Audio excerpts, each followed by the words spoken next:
pemakan durian tembaga, duri tajam tidak terasa. Mari kita mulakan bicara dengan penuh hikmah dan rasa. Bismillahirrahmanirrahim. Assalamualaikum warahmatullahi wabarakatuh dan salam sejahtera.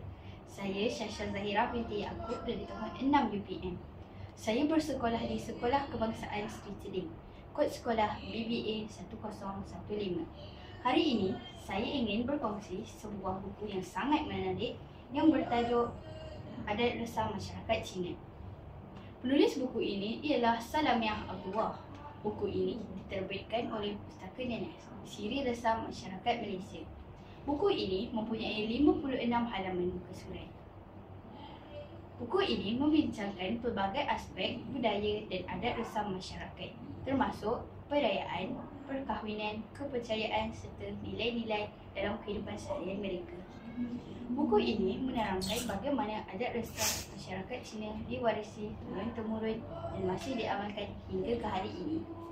Salah satu bahagian yang menarik dalam buku ini ialah mengenai perayaan Tahun Baru Cina. Dalam bab ini, penulis menerangkan kepentingan perayaan ini seperti makan besar pada malam Tahun Baru, penggunaan mercun untuk menghalau roh jahat dan pemberian ampau sebagai simbol tuah.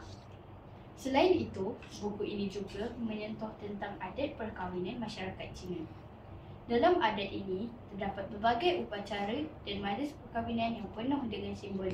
Contohnya, penggunaan tea dalam upacara tea ceremony melambangkan penghormatan kepada ibu bapa. Buku ini turut membincangkan kepercayaan dan pantang larang masyarakat Cina.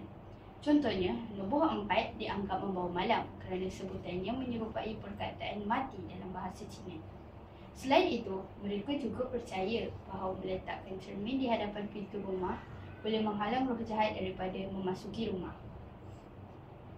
Selain secara keseluruhannya, Adat Resam Masyarakat Cina adalah buku yang sangat bermanfaat untuk memahami budaya masyarakat Cina dengan lebih mendalam.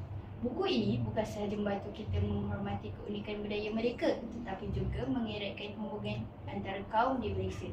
Saya sangat mengesyorkan buku ini kepada sesiapa yang ingin mengetahui lebih lanjut mengenai adat resam masyarakat Cina.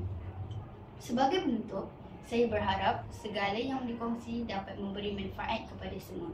Terima kasih atas perhatian dan sokongan anda. Sekian sahaja daripada saya. Terima kasih.